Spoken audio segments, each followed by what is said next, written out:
acompaña, como habíamos anunciado aquí en la cabina de RPP, el doctor José Tello Alfaro, especialista en legislación electoral. Básicamente, dos temas son, doctor, los que nos ocupan el día de hoy. Por un lado, el Poder Judicial ha ratificado la decisión de primera instancia de declarar ilegal al partido del señor Antauro Humala.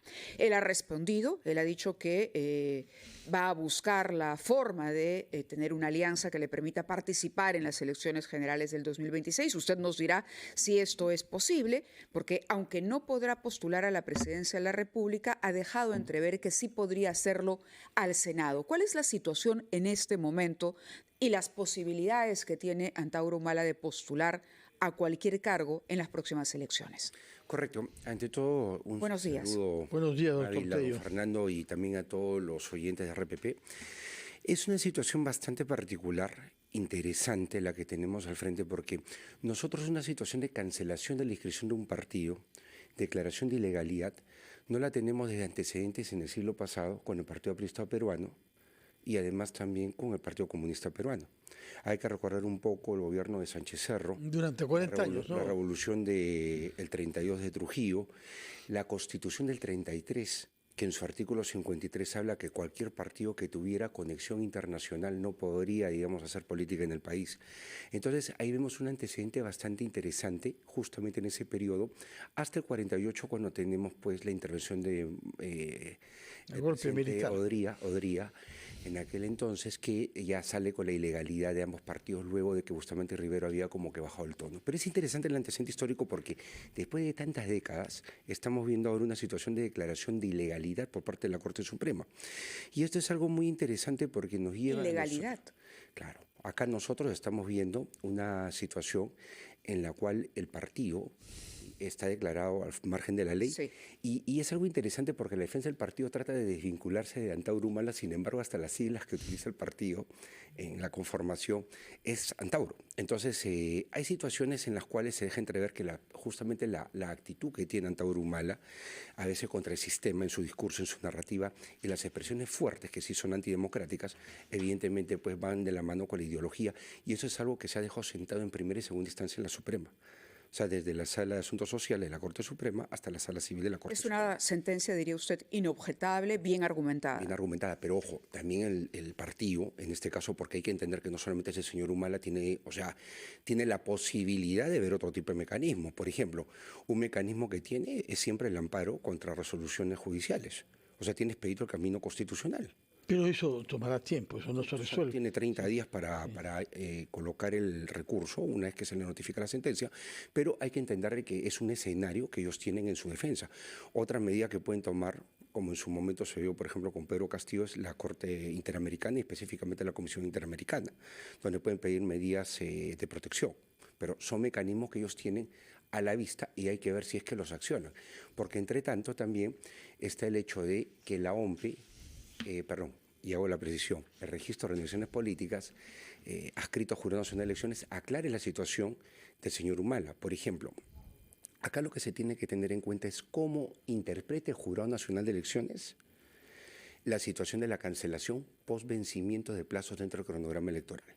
O sea, en situaciones normales, el señor ya no tiene, o sea, posibilidad alguna de ir ni siquiera como invitado, porque el plazo para ser invitado es renunciar al partido de origen hasta el 23 de diciembre del año 2024. Los plazos ya se cumplieron. Ya vencieron. Pero, sin embargo, la situación de cancelación nos coloca en un escenario atípico, donde el jurado tendría que pronunciarse de oficio, pero como no suele ser la costumbre del jurado el hacerlo, lo más probable es que sea cuando se le presente una causa, y en este caso, por ejemplo, también, una vez que se notifica la sentencia al jurado, el Registro de Organizaciones Políticas tiene que efectivizar y liberar a todos los afiliados de ese partido y dejarlos, como se dice, como que no tienen ninguna afiliación.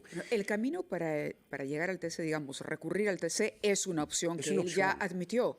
Es una opción, que claro. ya anunció. Claro. ¿No? Él ha dicho, aseguró que planea llegar hasta el Tribunal Constitucional, va a insistir.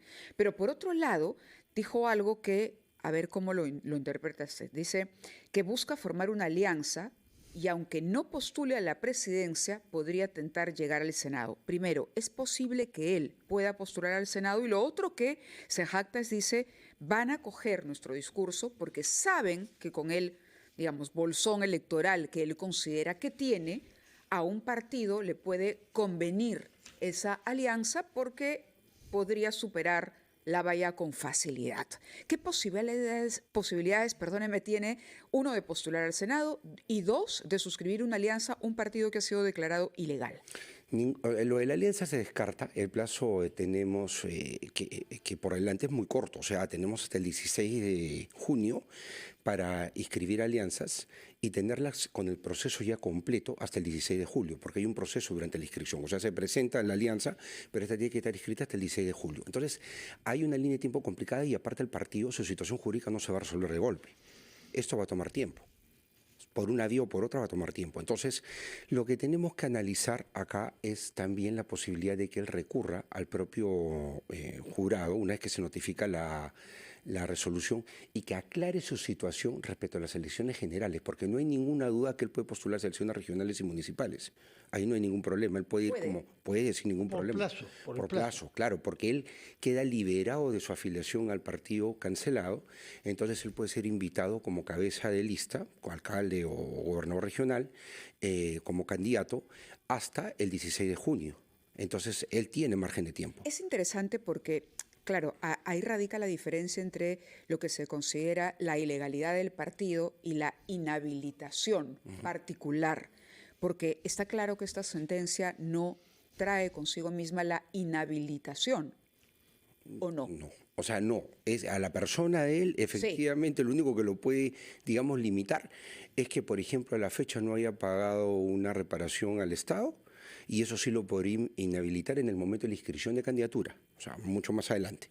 Pero mientras tanto Tampoco puede... mucho más adelante, ¿no? Tampoco, Unos pero meses, claro, unos meses más, pero digamos ya hacia la esfera del 2026, si se trata de elecciones regionales y municipales. Veamos eso, porque en las elecciones generales, claro, todo se acorta más y hablamos de finales de año 2025, pero sobre el punto de las elecciones generales, para dejar esto más o menos claro, desde mi entender, tenemos nosotros una situación particular porque el jurado tiene que pronunciarse a través del registro cuál es la condición del señor Humala respecto a la participación en elecciones generales.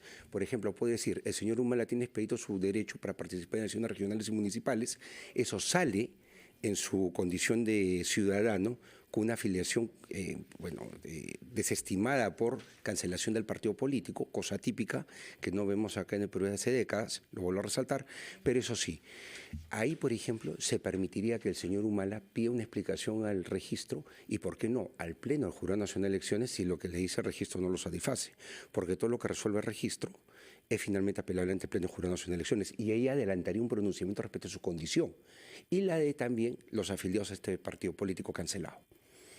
Ahora, por lo que dice usted entonces, él no podrá ser bajo ninguna consideración candidato a la presidencia, pero se abren puertas para que sea candidato en las elecciones regionales y eventualmente como invitado, de acuerdo a lo que interprete el jurado, de otro partido. De otro partido, claro, en las elecciones generales, pero para senador o diputado. Las elecciones regionales y municipales, él puede participar sin ningún problema, desde candidato a gobernador, alcalde provincial o distrital, y también consejero o regidor.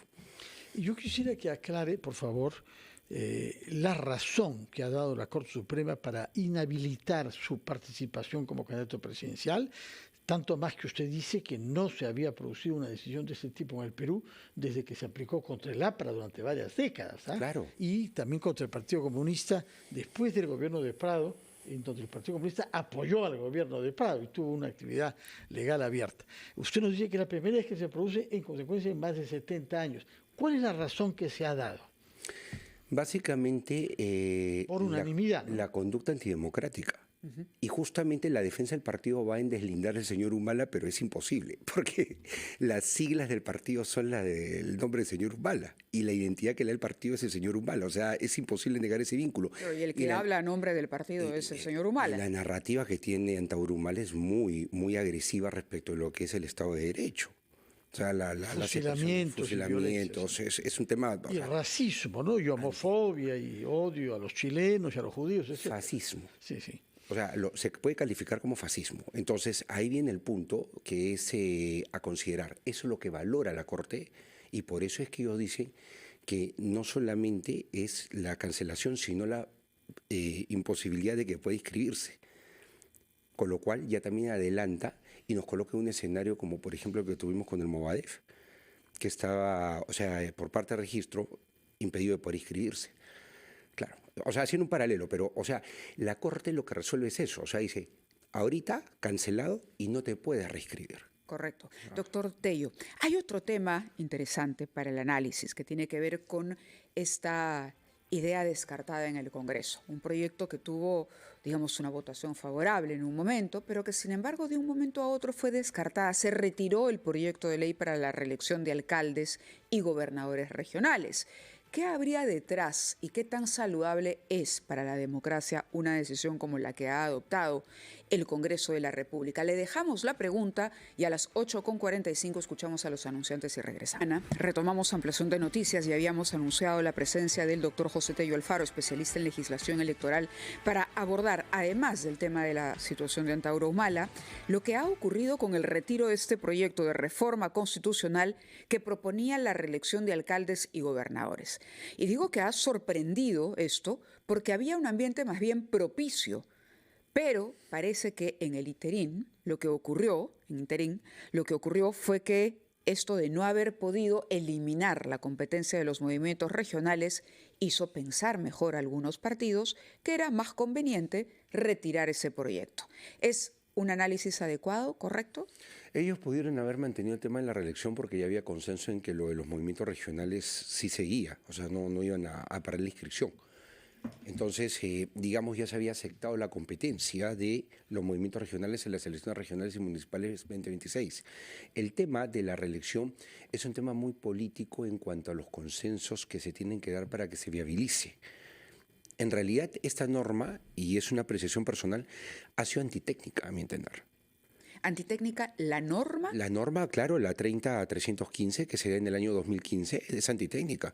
Y es mi opinión en la medida en que ¿A cuál se refiere? a la ley que justamente establece el impedimento de reelección inmediata, claro, la prohibición de gobernadores y vicegobernadores. Es decir, lo adecuado debería correcto. ser, digamos, o lo democrático debería ser poder reelegir a una autoridad que lo ha hecho bien, recompensarla, digamos, con una nueva elección, un nuevo periodo para que continúe una buena gestión y castigar y, por supuesto, no votar por aquel que lo hizo mal.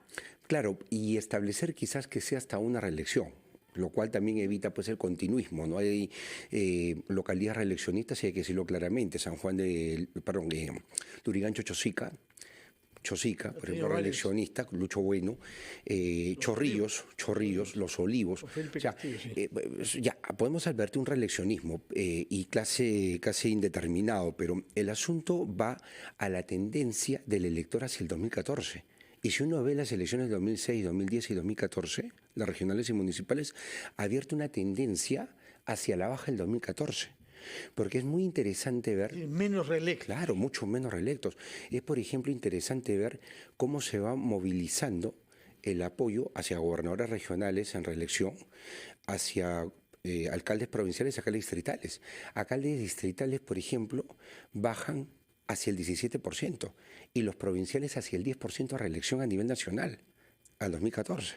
Entonces, ¿por qué era entonces urgente impedir que haya reelección? ¿Cuál es el argumento que se ha dado la señora Camones, en este caso, que es la que ha retirado la ley que ellos mismos habían promovido? Porque todo esto ha sido hecho por APP. ¿Usted ha podido leer los argumentos dados para retirar este proyecto de ley? A mí no me da mucha claridad. Sinceramente, lo que se advierte es un móvil político. Son decisiones políticas. Y cuando hacen política no hay muchos argumentos, digamos, consistentes. Son básicamente Y lo que parece aquí es que hay un móvil claramente político. Claramente político, quizás es un tema de respuestas a la interna, porque este tipo de normas de reforma constitucional lo que lleva son a consensos amplios. O sea, tienen que haber muchos consensos y para que se dé ese volumen de consensos y se logren los 87 votos que se requieren para una segunda votación que permite una reforma constitucional sin referéndum, de acuerdo al artículo 206 de la Constitución, hay que tener en cuenta acá que tenemos nosotros una situación en la cual pueden haber concesiones entre fuerzas políticas y quizás ha habido fallas en ese tipo de procesos, incumplimientos y simplemente... Claro, lo que sorprende es que, a ver, cuando estaba en camino la prohibición o de pronto la desaparición de los movimientos regionales, viento en popa el tema de la reelección.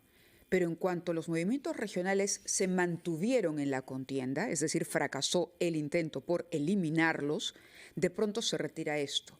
Es decir, habría partidos, hay que decirlo, que no ven conveniente, ¿no?, esta competencia o de pronto el fortalecimiento de determinados gobiernos regionales.